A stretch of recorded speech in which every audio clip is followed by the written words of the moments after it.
যারা ঘুরতে ভালোবাসে, আনন্দ ফুর্তি করতে ভালোবাসে, তাদের জন্য কোনো সিজনেই বাধা না। এই তো আকাশে মেঘ নিয়ে আমরা বেরিয়ে পড়েছি একটু ঘুরতে। তো কোথায় যাচ্ছি তোমাদের বলছি, দাঁড়াও। দেখো বর্ষার জল এদিকে থই থই, আর আমাদের মনে ঘুরু ঘুরু কতক্ষণে ঘুরতে বের হবো। আমাদের এখানে কালজানি নদীর জল অনেক বেড়ে গেছে। তো এখান থেকে আমি বরকে বলছিলাম আকাশের ওয়েদারটা খুব একটা ভালো না, খুব বেশি দূর যাবো না, যখন তখন বৃষ্টি নেমে পড়তে পারে। তো কে কার কথা শোনে।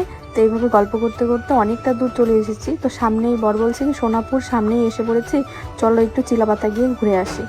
তো চিলাপাতা অনেক দিন আগে একবার গিয়েছিলাম, তখন মেয়ে 3-4 বছর ছিল। আর আজকে আমি সোনাপুর দিয়ে কোনোদিনও চিলাপাতা যাইনি, বর চিনে রাস্তাটা। যাই হোক, তারপরে এই যে এত এবড়ো খেবড়ো রাস্তা, ফালাকাটার রাস্তা যারা যায় তারা তো জানে।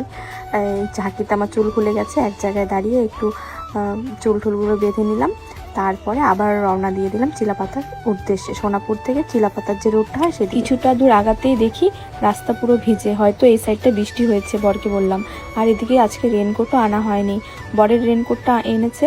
আর একটা প্লাস্টিক, যে বর যখন আটে যায় সেই প্লাস্টিকটা রাখে সবসময় বরের কাছে, সেই প্লাস্টিকটা ছিল। তো এই রকম আমরা এত রিস্ক নিয়ে মেয়েকে নিয়ে বেরিয়েছি। আর তার মধ্যে চিলাপাতা তো জানোই বর্ষাকালে তো খুবই ভয়ঙ্কর, দেখতে যেরকম সুন্দর তেমনি একটু ভয়ও লাগে। আর এখন 5টা বাজে, আমরা কখন পৌঁছাবো চিলাপাতায় আর কখন বাড়িতে ফেরবো, আমার তো প্রচণ্ড ভয় লাগছিল। আর একটা মনে ভালো একটা ঘুরতে যাচ্ছে এই জায়গাটায় আনন্দও কাজ করছিল। কিন্তু চিলাপাতা তো খুব একটা রিস্কি জায়গা, হাতি তারপরে যে কোনো জীবজন্তু যখন তখন বেরিয়ে যেতে পারে, অন্ধকার হয়ে আসছে। তো তাড়াতাড়ি করে এখানে গিয়ে কয়েকটা ফটো ভিডিও তুলে নিলাম। আর দেখতেই পাচ্ছ এই জায়গাটা এসেছি এত সুন্দর, টাইমের কথা ভুলেই গিয়েছি। আর এখানে আই লাভ চিলাপাতা লেখা ছিল, সেখানে দাঁড়িয়ে কটা ফটো তুলে নিলাম। আর যখন আমি আর বর দুজনই দাঁড়াই তখন মেয়ে আমাদের ক্যামেরাম্যান হয়ে যায়। তো মাঝে মাঝে ফটো তুলতে তুলতে বিরক্তও হয়ে যায়, বাচ্চা মানুষ বলে কথা। আর বেশিরভাগ সময় বরই আমার ক্যামেরাটা ধরে দেয়। আর এখানে দেখতেই পাচ্ছ এত সুন্দর জায়গা, একটু রং ঢং না করলে ভালো লাগে না। তারপর একটু রং ঢং করে ভিডিও করে নিলাম। তারপরে এখানে বর মেয়েকে নিয়ে এদিক সেদিকে একটু ঘোরাচ্ছিল। আর আমার বর্ষাকালে বিশেষ করে যোগের প্রচণ্ড ভয় লাগে, আমি তো যেতেই চাচ্ছিলাম না, পাকা জায়গা যতটুকু ছিল ততটুকু গিয়েছি, তারপরে আর জঙ্গলের সাইড আমি যাই না। এটার উপরে উঠো, ওঠো, উঠা যায় না সত্যিকারের তো এটা। আর আমার এই সমস্ত বাচ্চামি কথা শুনে মেয়েও নিজে লজ্জা পেয়ে যায়, আমি বাচ্চা না আমার মা বাচ্চা। তো ওই সাইডে দেখতে পাচ্ছ কত ছোট ছোট ঘরগুলো, ওই ঘরগুলোতে ওটা বলে হোমস্টে, আমি ঠিক জানি না। তো বর বলছে চল ওদিকটা একটু দেখতে সুন্দর লাগছে, একটু ঘুরে আসি। তো এখানে আসলাম, এই হোমস্টেটা বন্ধ ছিল, তারপরে আরেকটা হোমস্টেতে আসলাম। তো আমরা জানি না, এখানে কোনোদিনও আসিনি, এখানে কি সিস্টেম। তো বলছে না এটা রুমে আর কি ভাড়া দেওয়া হয়, এরকম নিজেরা রান্না করেও খাওয়া যায়, কিংবা ওখানে লোক আছে রান্না করেও দেয়। তো আমরা এখানে সিস্টেমটা জানতাম না, তো আমরা চলে এসেছি হুট করে।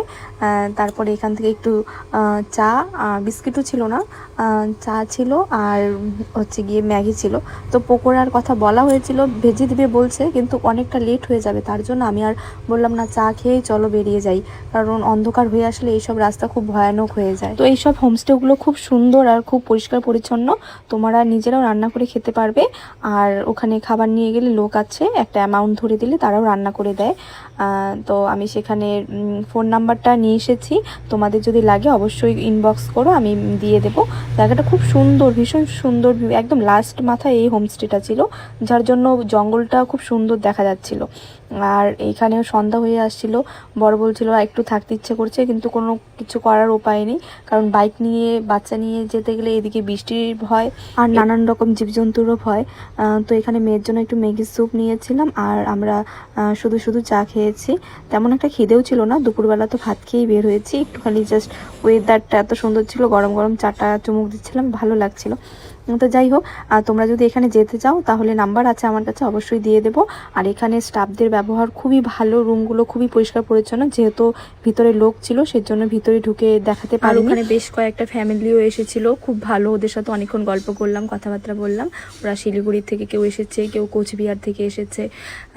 তো এখন অনেক গল্প, অনেক কথাবার্তা এখানে শেষ করে চায়ের আড্ডা এখানটায় সমাপ্ত করে তাড়াতাড়ি বেরিয়ে পড়লাম। দেখতেই পাচ্ছ যাওয়ার সময় প্রচণ্ড বৃষ্টি নেমেছে, আর আমি এখানে ওই যে বললাম পরের একটা প্লাস্টিক ছিল, ওটাই ভরসা ছিল, তো ওটা পরে মেয়ের রেনকোটটা ছিল সেটা পরিয়ে আমরা বেরিয়ে পড়েছি। এদিকে আকাশের ওয়েদারটা দেখছো। আর আসার সময় এই রাস্তা দেখে আমরা মথুরা হাট বসে যেখানে, সেই রোডটা দিয়ে এসেছিলাম। আসার সময় বর আর আমার দুজনেই গায়ে কাটা দিয়ে দিয়েছে। এত ভয়ানক একটা রাস্তা, দুপাশে জঙ্গল, আর এদিকে আকাশে ঘন কালো মেঘ, আর এদিকে আমরা তিনজনই বাইকে শুধু, আর কেউ নেই, একটা রাস্তার মধ্যে একটা পাখিও নেই। তো এইভাবে ভয় পেতে পেতে অনেক চলে এসেছি বাড়িতে। একটা দারুণ একটা অভিজ্ঞতা হলো। এরপরে যদি যাই তোমাদের সবাইকে নিয়ে যাব, যাতে ভয় পেতে না লাগে। তারপরে একটু বিরিয়ানির দোকান থেকে কিনে রাতের খাবার জন্য বাড়িতে চলে এসেছি। সত্যি আজকে একটা অন্যরকম অনুভূতি হলো, একদিকে ভয়, একদিকে প্রকৃতির এক সুন্দর দৃশ্য দেখতে পেরে সত্যি আজকে খুব ভালো লাগলো।